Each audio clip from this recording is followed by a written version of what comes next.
کے منصوبے ان کے پاس تیار ہے، ان کا مد مقابل اس وقت کوئی نہیں۔ اگر کوئی آتا ہے وہ اپنے طاقتی نظام کے ذریعے سے، وہ اپنے عیاشانہ چالوں کے ذریعے سے اس کو بھی مٹانے کے منصوبے بناتے ہیں۔ اب امت کی توجہ کا مرکز و مدار صرف امت کے توجہ کا مرکز و مدار صرف مدارس کے طلبہ ہے۔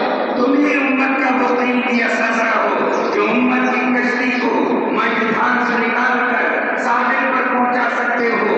تم ہی وہ ہے جو انہیں اقبال کا شاہین بن رہا ہے۔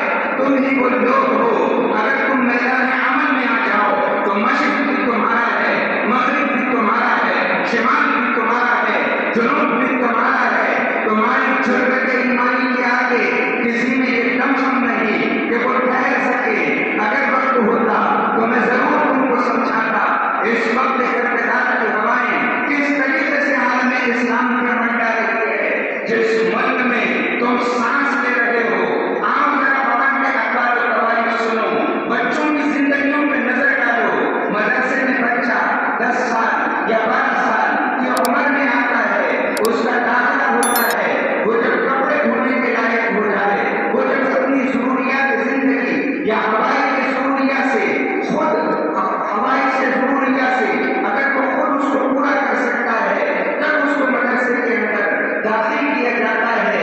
مگر اللہ کے بندو، انہوں نے منصوبے انقلاب کے کہاں سے بنائے؟ جب بچہ ماں کے پیٹ میں ہوتا ہے، سیریلوں کو چلا کر جب بچہ ماں کے گود میں آتا ہے، اس وقت موبائل میں رنگٹون بجائی جاتی ہے، مضامین کو بانٹ دیا جاتا ہے۔ آپ 6 مہینے کے بچے کو دیکھے، موبائل کے علاوہ اگر کسی دھن کی طرف راغب ہوتا ہے، اس کا نام ہے موبائل۔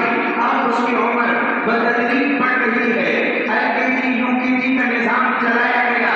آپ دیکھیے سلیبس کو اسکولوں میں اٹھا کر دیکھیے، اگر آپ کسی بھی CBSE پیٹرن کے اسکول کے سلیبس کو اٹھا کے دیکھیں گے، پہلی جماعت کی کتاب ہے، اس میں 1 نمبر لکھا ہوا ہوتا ہے، دوسری جماعت کی کتاب ہے، اس میں 2 نمبر لکھا ہوا ہوتا ہے، اور تیسری جماعت کی کتاب ہو تو اس میں 3 نمبر۔ آپ کسی بھی جماعت کی کتاب کو اٹھا کے دیکھیں، اسکول کا بچہ 1 پڑھتا ہے، سامنے ایک لڑکی کی تصویر، اسکول کا بچہ 2 پڑھتا ہے، سامنے 2 شرابی بوتلیں، اسکول کا بچہ 3 پڑھتا ہے، سامنے 3 انجیر کی تصویر۔ بچے کا ذہن کلام کو قبول کرتا ہے، وہ کسی آخری اور نقلی دلیل کو قبول نہیں کرتا، وہ دیکھتا ہے کہ میرے اطراف و جوانب میں لوگ کس کی اتباع کرتے ہیں۔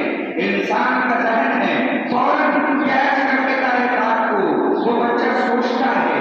اگر لڑکی کو دیکھنا بری بات ہوتی تو اسکول کے سلیبس میں لڑکی کی تصویر کیوں رہتی؟ اگر سور کو کھانا بری بات ہوتی تو اسکول کے نصاب میں یہ سور کی تصویر کیوں رہتی؟ اگر شراب کا پینا خراب بات ہے تو اسکول کے نصاب میں اس کی تصویر کیوں رہتی؟ بچے کے معصوم ذہن کو وہیں پر ذات مسموم کے ذریعے سے اس کا گلا گھونٹ دیا جاتا ہے، اور اس بنیاد کے ساتھ اس بچے کی نشوونما ہوتی ہے۔ آپ تصور کریں جب یہ بچہ پڑھ لکھ کر ہمارے معاشرے میں آئے گا، وہ اندر سے کتنا مسلمان باقی رہ جائے گا۔ اب آپ کا فرض بنتا ہے آپ اس جامعہ میں پڑھیں تو میدان عمل میں آئیں۔ آپ یہ نہ سوچیں کہ ہم تعداد میں چھوڑے ہیں یا غریب ہیں، میری مٹھی بھر محنت سے کیا ہوگا۔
اس وجہ سے آپ